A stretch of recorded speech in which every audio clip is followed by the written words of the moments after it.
नमस्कार दोस्तों, कैसे हैं आप सब। आज हम एनसीईआरटी इकोनॉमिक्स क्लास 9th की किताब का चैप्टर 2 समझने वाले हैं, जिसका नाम है लोग एक महत्वपूर्ण संसाधन, मतलब पीपल एज रिसोर्स। आपको बता दूं कि इस किताब में टोटल 4 चैप्टर्स हैं और ये है दूसरा चैप्टर। तो चलिए बिना किसी देरी के शुरू करते हैं। तो चैप्टर के शुरू होते ही एक बहुत बड़ा सवाल हमारे सामने आता है। क्या किसी भी देश की जो इतनी बड़ी आबादी होती है, उसकी जो पॉपुलेशन है, वो उस देश के लिए एक एसेट यानी एक मजबूत संपत्ति है, या फिर एक लायबिलिटी मतलब एक बोझ? क्या लगता है आपको? चलिए इस पूरे चैप्टर में इसी सवाल का जवाब ढूंढते हैं। अच्छा, तो इस चैप्टर को एकदम आसानी से समझने के लिए हमने इसे 5 हिस्सों में बांट लिया है। सबसे पहले हम बात करेंगे कि लोग एसेट हैं या लाइबिलिटी। फिर सकल और विलास की एक बहुत ही मजेदार कहानी से ह्यूमन कैपिटल के मतलब को समझेंगे। उसके बाद हम देखेंगे कि देश के कामकाज में लोग कैसे मदद करते हैं, और आखिर में एक बहुत ही जरूरी मैसेज के साथ इसे खत्म करेंगे। तो चलिए अपने सबसे पहले और सबसे बड़े सवाल पर आते हैं। सेक्शन 1, लोग एसेट है या लाइबिलिटी। ये एक बहुत पुरानी बहस है, तो चलो आज इसके दोनों साइड्स को ठीक से समझते हैं।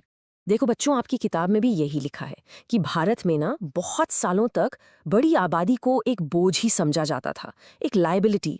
सब यही सोचते थे कि अरे इतने सारे लोगों को खाना कहाँ से खिलाएंगे, पढ़ाएंगे कैसे और स्वास्थ्य सुविधाएं कैसे देंगे। लेकिन और यहीं पर ये चैप्टर एक बहुत ही जबरदस्त पॉइंट सामने रखता है। ये कहता है कि बड़ी आबादी का बोझ होना कोई जरूरी नहीं है।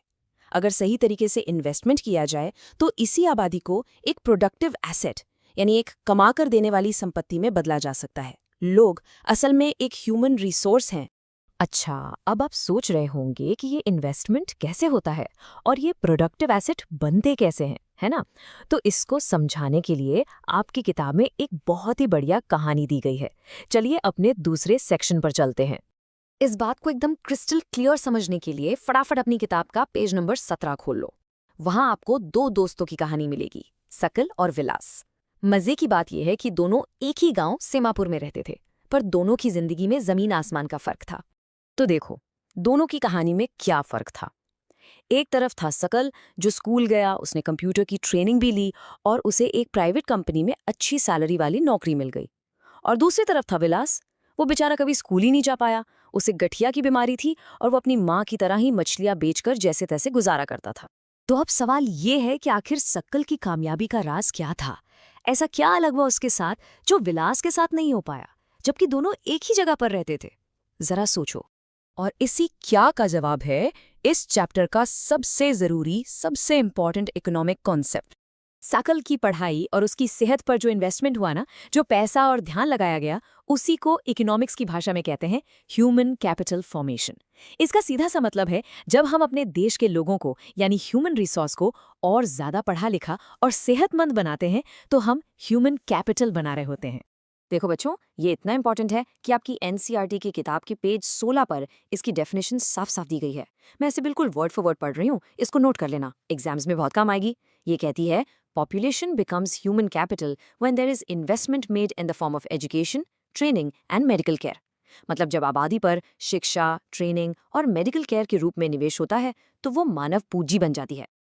और पता है, इससे एक वर्चुअस साइकिल शुरू हो जाता है, एक ऐसा कमाल का चक्र जो हमेशा अच्छे रिजल्ट्स देता है। सोचो कैसे। जब आप एजुकेशन और हेल्थ में इन्वेस्ट करते हो, स्टेप 1, तो आपके स्किल्स और नॉलेज बढ़ते हैं। स्टेप 2, इससे आपकी प्रोडक्टिविटी यानी काम करने की काबिलियत बढ़ जाती है। स्टेप 3, और इसका सीधा रिजल्ट क्या होता है? आपकी इनकम बढ़ जाती है। स्टेप 4, बिल्कुल सकल की तरह। तो इससे एक बात तो बिल्कुल साफ है, ह्यूमन कैपिटल ही सबसे सुपीरियर, सबसे बेहतरीन रिसोर्स है। क्यों? अरे सिंपल है, जमीन और पैसा अपने आप में कुछ नहीं कर सकते, वो तो बस पड़े रहेंगे।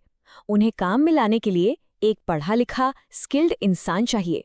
इसलिए इंसान ही है जो बाकी सारे रिसोर्सेज को यूजफुल बनाता है। ओके, तो अब तक हमने एक इंसान की बात की। चलो अब इस ह्यूमन कैपिटल के आइडिया को थोड़ा बड़ा करते हैं और इसे पूरे देश के कामकाज यानी इकोनॉमिक एक्टिविटी से जोड़कर देखते हैं।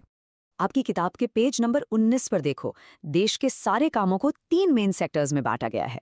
पहला है प्राइमरी सेक्टर, मतलब वो काम जो सीधे सीधे जमीन और नेचर से जुड़े हैं, जैसे खेती बाड़ी या खान से कोयला निकालना। दूसरा है सेकेंडरी सेक्टर, जहां हम मैन्युफैक्चरिंग करते हैं, मतलब प्राइमरी सेक्टर से मिली चीजों से कुछ नया बनाते हैं, जैसे गन्ने से चीनी बनाना। और तीसरा है टर्शरी सेक्टर, जो सर्विसेज देता है, जैसे कि बैंक, स्कूल या ट्रांसपोर्टेशन। और इन तीनों सेक्टर्स में चाहे कोई कहीं भी काम कर रहा हो, सिर्फ पढ़ाई लिखाई ही नहीं, अच्छी सेहत भी उतनी ही जरूरी है। याद है विलास की कहानी? वो अपनी बीमारी की वजह से ठीक से काम नहीं कर पाता था। एक हेल्थी इंसान ही प्रोडक्टिव हो सकता है। इसलिए अच्छी हेल्थ फैसिलिटीज पर इन्वेस्ट करना भी ह्यूमन कैपिटल बनाने के लिए एब्सोल्युटली क्रूशियल है। और बच्चों, एक बात गांठ बांध लो, ये जो कॉन्सेप्ट्स है ना, ह्यूमन कैपिटल और इकोनॉमिक सेक्टर्स, ये सिर्फ तुम्हारी 9वीं क्लास के लिए नहीं है। आगे चलकर आप कोई भी कम्पिटिटिव एग्जाम दोगे ना, ये कॉन्सेप्ट्स आपका पीछा नहीं छोड़ेंगे। तो इनको अभी से एकदम मजबूत कर लो। चलिए अब हम आ गए हैं अपने फाइनल सेक्शन पर। यहाँ हम सब कुछ जोड़कर देखेंगे और एक बहुत ही पॉजिटिव नोट पर इस चैप्टर को खत्म करेंगे। आपकी किताब के पेज 25 पर एक छोटी सी लेकिन बहुत पावरफुल कहानी है, एक गांव की कहानी।